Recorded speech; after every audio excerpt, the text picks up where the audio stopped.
In today's video, we're going to be breaking down a very disgusting villain that looks like a bunch of roadkill stuck together walking around on 2 feet. This hideous monstrosity I'm referring to is Freak, that debuted in The Amazing Spider-Man number 546 in early 2008. You might not want to be eating anything while watching this one, folks. An unnamed vagrant is caught snorting packs of sugar at the feast shelter Aunt May volunteers at. She goes over to him and he explains why people call him Freak. He claims that his heterochromia, different colored eyes, cause people to stare at him, think he's weird, and treat him like crap. Instead of lashing out against society, he decided to turn to hard drugs to ease the pain. He wants money from May, but she refuses to give him any, offering him food and some useful advice instead.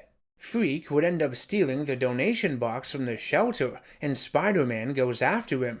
The addict strips down to his boxers to escape being trapped by Spider-Man's webbing. He finds himself in a laboratory owned by Kurt Connors and injects himself with multiple syringes he believes are filled with crystal meth. They're actually filled with experimental stem cells, part of an animal genetics project. Not long afterwards, he pukes out his entire stomach, which falls onto the ground. All of his tissues appear as though they have turned themselves inside out, and begin encapsulating him in this protective chrysalis. It looks to be an incredibly painful process. The cocoon remains nestled in the alleyway until the next day. A construction worker comes across it and touches it. It's covered in some sort of acidic substance. Peter hears about the cocoon on TV and goes to snap some pics of it for the Bugle. The cocoon then explodes with pus and blood, revealing a terrifying skinless monster inside. Yuck!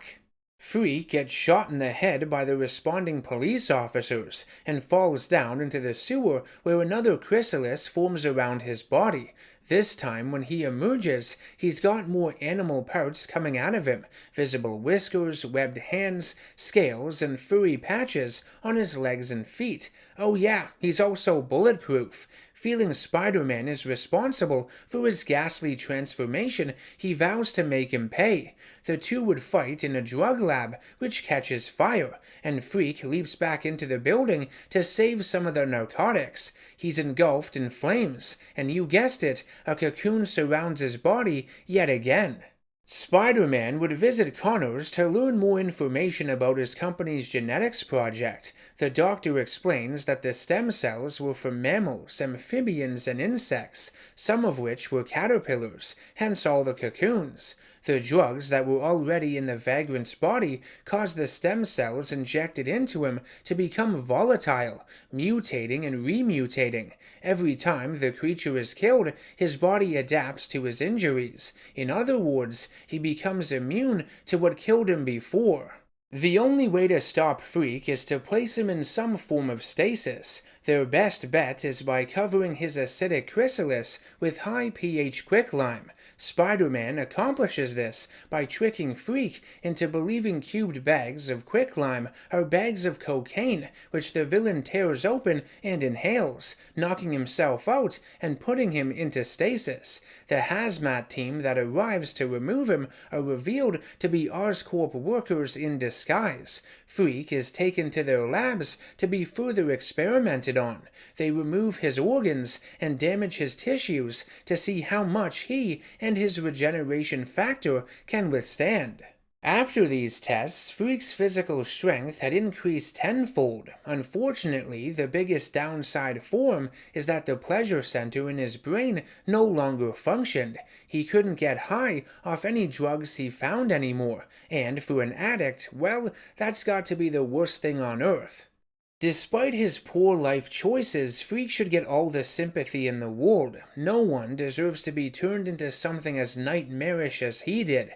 I think it's very tragic that a man going around thinking everyone was treating him differently because of his appearance now has even more glaring issues to worry about that will surely turn heads everywhere he goes. He won't be able to escape it or take drugs to comfort himself because his brain regenerates far too quickly to have any effect. He has to face all the hate and ridicule head on, learn to become comfortable in his own skin, and now that skin is always changing.